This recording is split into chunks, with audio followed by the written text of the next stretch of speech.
किसी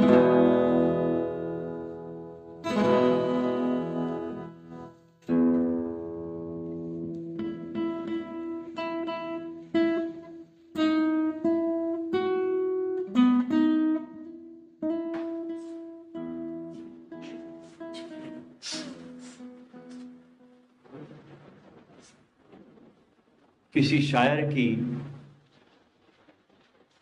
एक बहुत महत्वपूर्ण पंक्ति है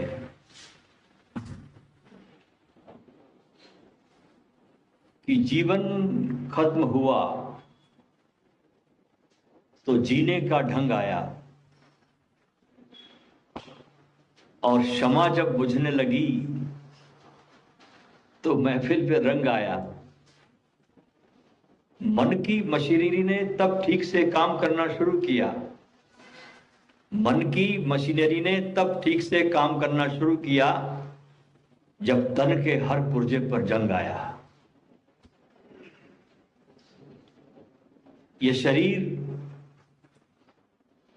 कितनी भी सुविधाओं में रहा हो,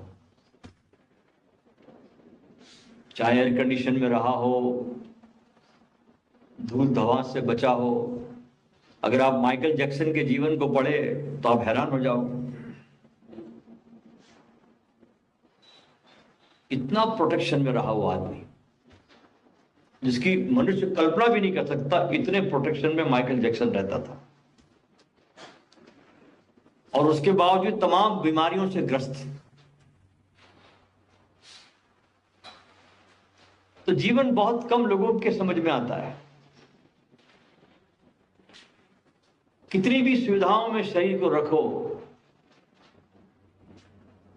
अंत में इसका परिणाम एक है, और वो परिणाम है राग।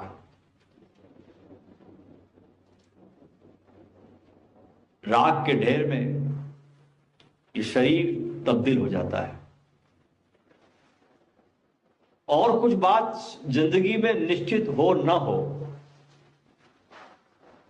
लेकिन मौत बिल्कुल निश्चित है।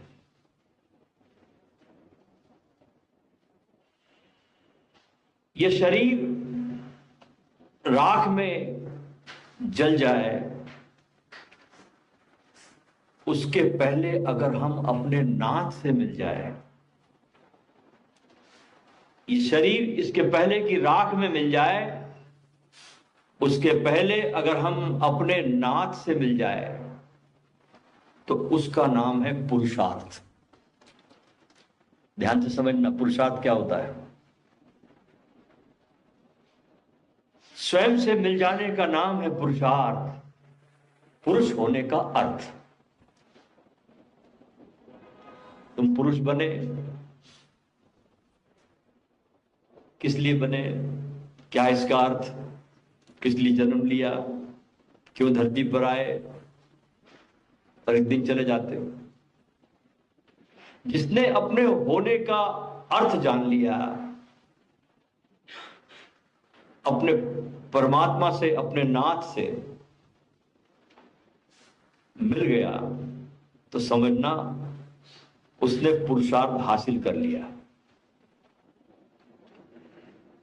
इस दुनिया में अपने परमात्मा को जानना भर न्याय है, बाकी सब अन्याय है।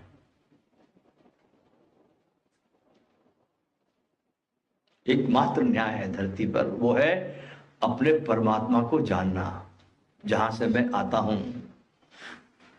जो मुझे जीवन देता है, जो सांसें देता है, मेरी व्यवस्था करता है, मुझे मां देता है, पत्नी देता है, धन दौलत देता है, सब देता है वो। लेकिन मैं हूं निगुरा, कभी धन्यवाद भी नहीं देता। सब देता है वो, लेकिन मैं हूं निगुरा, सदा शिकायत से भरा रहता है। जो चीजें मुझे नहीं मिलती उसके प्रति शिकायत मेरे पास मौजूद रहती है, जो मिला उसकी तरफ ध्यान देता ही नहीं मैं। तो अपने परमात्मा को जानना बस न्याय है, बाकी सब अन्याय है। गुरु नानक जी कहते हैं इस हरिनाम की महिमा बहुत अलौकिक है, लौकिक नहीं है, अलौकिक है, इस लोक के पार है। हरिनाम की महिमा अलौकिक है। नानक कहते हैं कि भांग तमाकू छूतरा उतर जात प्रभात, नाम खुमारी चढ़ी रहे नानका दिन रात।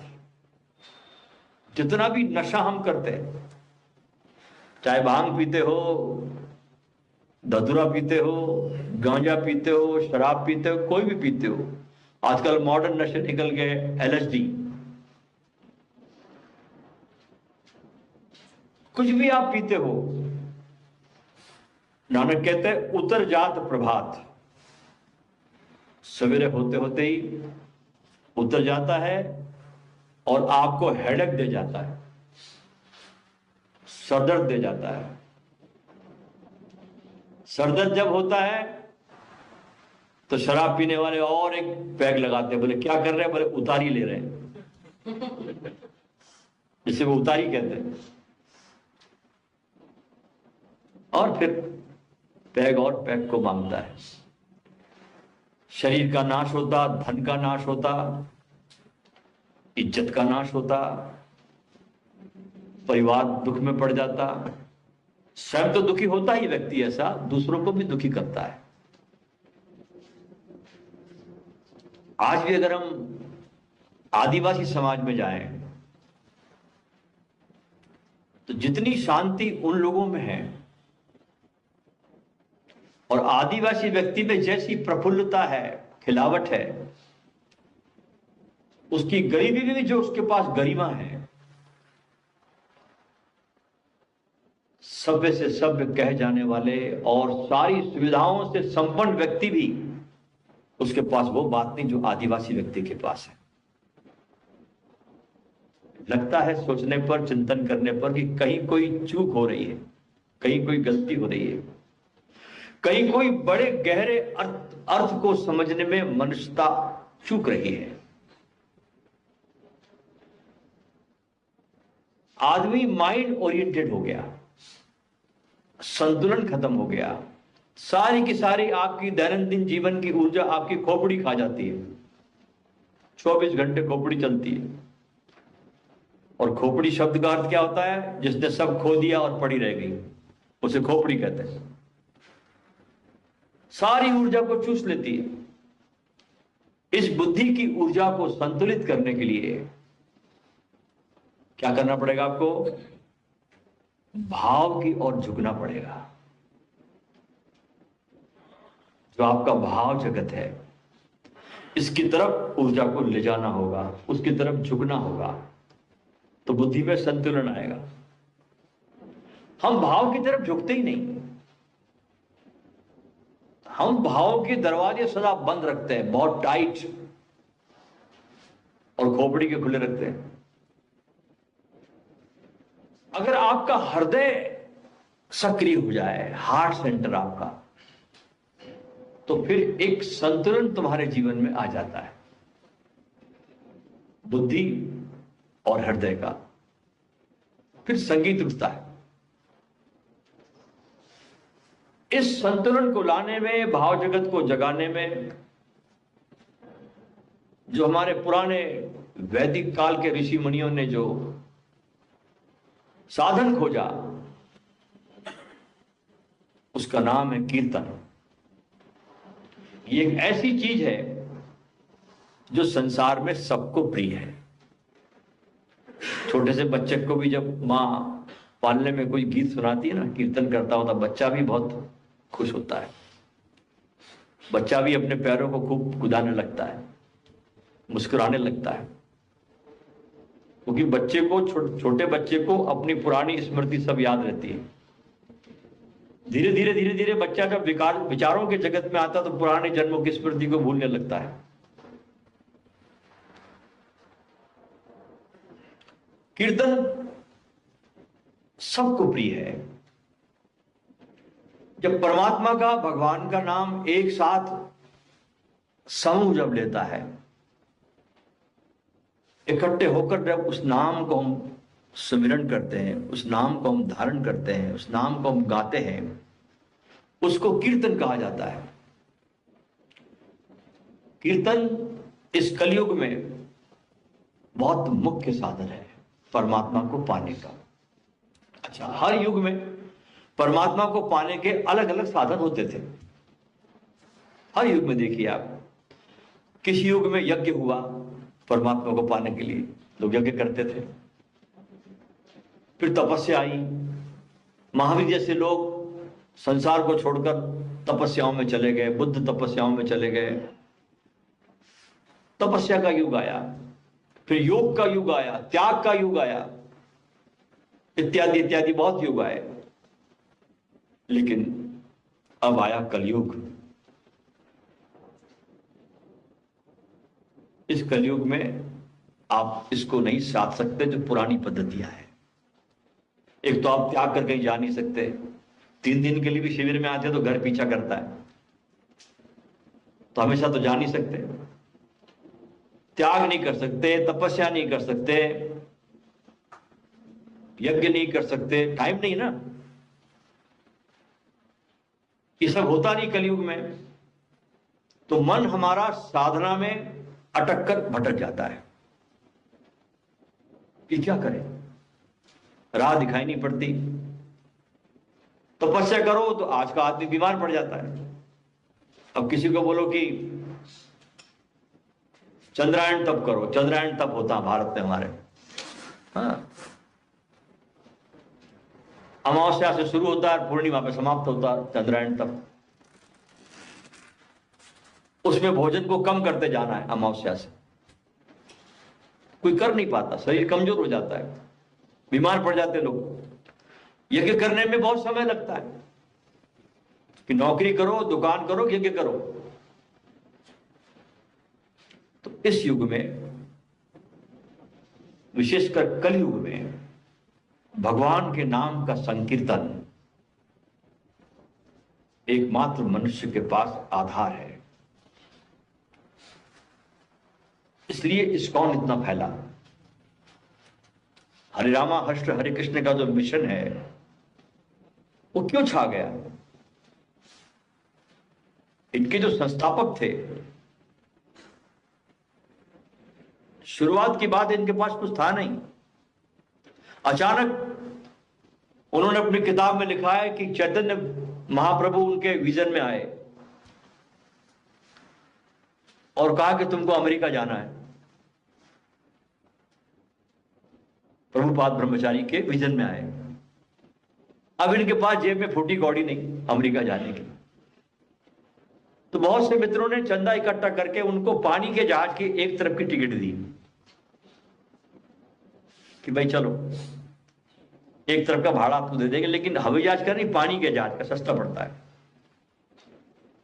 महीनों लग गए साहब पहुंचने में अमेरिका पानी के जहाज से। ये आपको कहानी बता रहा हूं उस आदमी की जिसका सबसे बड़ा संगठन है इस समय इस्कॉन। पूरे विश्व में मंदिर है इनके, बड़े बड़े मंदिर है, छोटे मोटे मंदिर नहीं है। पानी के जहाज से व्यक्ति पहुंचे अमेरिका में। अब अमेरिका में किसी के पास कोई ठिकाना नहीं, रुके तो रुके कहां, कोई ठहरने की व्यवस्था नहीं। एक अंग्रेज मिला, बोले कहां से आए हो? बोले भारत से। कहां ठहरोगे? बोले तेरे पास। तेरे पास ही रुकूंगा मैं। प्रभु की कृपा हुई, ठहरने की जगह मिली। अब चैतन्य महाप्रभु ने किस प्रकार के किस विजन में उनको वहां भेजा समझ में नहीं आया। अभी क्या करूं मैं यहां पर? मैं महीनों तक भटकते रहे। एक दिन अचानक एक बगीचे में अमेरिका के किसी गार्डन में जाकर बैठ गए, एक वृक्ष की छाया में। झोले में हमेशा उनके मजीरा होता था। झोले में से मजीरा निकाला और हरे राम राम राम हरे हरे, हरे कृष्ण कृष्ण कृष्ण हरे हरे, ये कलयुग का भगवान कृष्ण का मंत्र है, दिया हुआ। और मजीरे पे मस्त होके कीर्तन करने लगे अकेले। इस ध्वनि को सुनकर, उनकी मस्ती को देखकर दो चार अंग्रेज आके उनके पास बैठ गए, अमेरिकन, और वो भी मस्त होने लगे, क्योंकि अमेरिका बहुत त्रस्त है बाहर के जगत से। इस कीर्तन में झूमने से उनको बहुत अच्छा लगा, उनके जीवन में थोड़ी सी खिलावट आई, और धीरे धीरे उसी गार्डन में बहुत अंग्रेज फिर इकट्ठे होने शुरू हुए, और ये कार्य इतना आगे चला। तो शुरू में तो हर कार्य बहुत छोटी सी गंगा की तरह होता है, लेकिन बाद में बहुत फैल जाता है। तो कलयुग में भगवान का नाम ही आधार है, क्योंकि इस कलयुग में मनुष्य बहुत जटिल हो गया है, तनाव से भर गया है। इंफॉर्मेशन टेक्नोलॉजी ने उसको और कुछ नहीं दिया, सुविधाएं तो दी है, लेकिन मनुष्य को उन सुविधाओं को लेना नहीं आता, तो दुरुपयोग करके तनाव से भर गया है।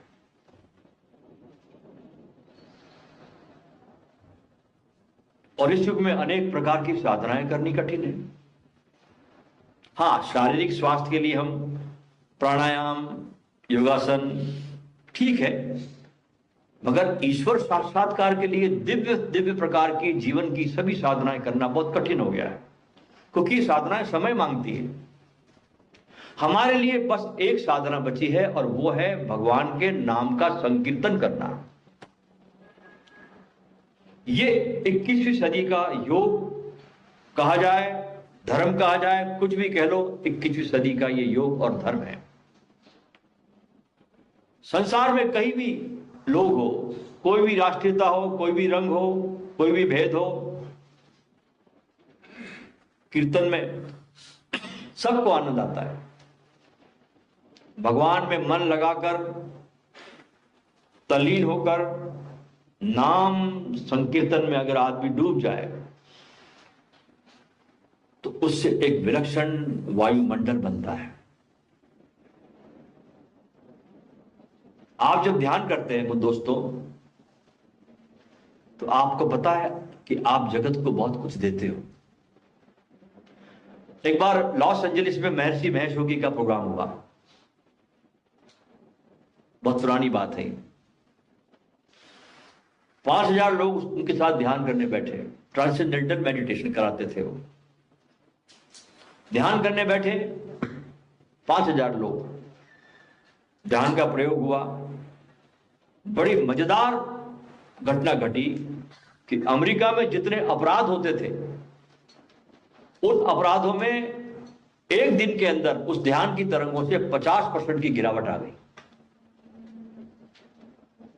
अगले दिन न्यूज़पेपर की पूरा एनालिटिक्स पूरा इसका खोजबीन करके इसको छापा गया। तो आपकी ध्यान की तरंगों से जो आप ध्यान करते हैं, ये जगत में और जाके वाइब्रेशन जाके शांत करती इस पूरे वायुमंडल को। यज्ञ क्या है? यही तो है। तो आपके द्वारा ध्यान करने से एक विलक्षण वायुमंडल बनता है, और वो वायुमंडल आपका सब जगह फैल जाता है। भगवान कहते हैं एक ग्रंथ में नारद से कि नारद, न तो मैं बैकुंठ में निवास करता हूं, न मैं योगियों के हृदय में रहता हूं, अपितु मैं तो वहां रहता हूं जहां मेरे भक्त मेरे नाम का कीर्तन करके मस्त होते, मैं वही रहता हूं। ध्यान रखना कि जिस कीर्तन को करते करते आपका तन और मन रोमांच से भर उठे, मन तुम्हारा प्रफुल्लित हो जाए, ऐसे कीर्तन मत कर लेना। वो शरीर की एक्सरसाइज हो जाएगी, वो भी काम करेगी एक्सरसाइज भी, लेकिन बहुत कुछ चूक जाओगे तुम। मन को प्रफुल्लित होने दो, प्रेम के आंसुओं को बहने दो, और प्रेम का आवेग आपके भीतर जब आता है, तो वैसा कीर्तन तुम्हारे पूरे तन मन के स्नायुओं को, समस्त तुम्हारे अस्थि जाल जो तुम्हारे अंदर 16,000 नाड़ियां हैं, उसको प्रभावित करके पावन बना देता है कीर्तन। और जब तुम्हारी नाड़ियां सब पावन हो जाती है, तो तुम्हारे जीवन में शांति बहुत सहज आने लगती है। हृदय जब तुम्हारा भक्ति भाव में सरोवर हो जाता है, मस्त हो जाता है, तब समाधि के समस्त साधन हमारे लिए बहुत सुलभ हो जाते हैं। भाव के साथ जब शरीर को मुक्त जब हम छोड़ देते हैं, शरीर को छोड़ देना है, शरीर पे पकड़ नहीं बनाना, भाव के साथ शरीर को विदा हो जाने दो। उस शरीर के विदा होते ही समाधि की, निर्विचार की हमें झलक मिलनी शुरू हो जाती है। कीर्तन की गहराई में जब आप शरीर को छोड़ेंगे, छोड़ देना आपको इस प्रयोग में, और जो होता है होने दे आपके शरीर के द्वारा। आप कंट्रोल मत करना शरीर पर कि रोक के बैठे, नाच भी रहे लेकिन कंट्रोल आपके हाथ में। जिस दिन आप कंट्रोल छोड़ देते हैं कीर्तन करते करते, तो आपको इमीडिएट अनुभव होगा कि मैं शरीर से अलग हूं। जब तक कंट्रोल करोगे तो आपको अनुभूति नहीं होगी शरीर के से अलग होने की, क्योंकि कंट्रोल कर रहे हैं आप। जिस दिन आप छोड़ दोगे शरीर को, उस दिन आपको अनुभव होगा कि मैं इस नाचते हुए शरीर से बिल्कुल अलग हूं। शरीर अपनी गति कर रहा है और मैं देख रहा हूं। तो कीर्तन आपको निर्भर कर देता है, भार से मुक्त कर देता है, आपको बच्चे जैसा सरल बना देता है, और आप सहजता से साक्षी हो जाते हैं अपनी हर क्रियाओं के। लेकिन ये तभी होगा जब कीर्तन करते समय शरीर को विसर्जित करने की आपके भीतर धारणा बनी रहे, आपका मैं खो जाए। पकड़ के रखोगे तो एक्सरसाइज हो जाएगी।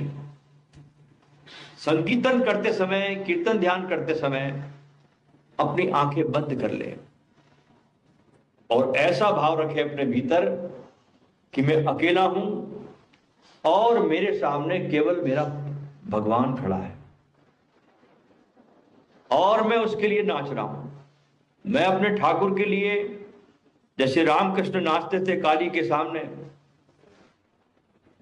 अपने आराध्य के सामने आराधना करते थे, ऐसे आपको फील करना है कि मैं अकेला हूं और मेरे सामने मेरा परमात्मा खड़ा है, मैं उसके लिए नाच रहा हूं, उसके लिए कीर्तन कर रहा हूं, और आसपास जो भी आवाज भी आ रही है वो भी मेरे भगवान की आवाज है। कहीं किसी ध्वनि से कोई विरोध नहीं, सबको स्वीकार करना है।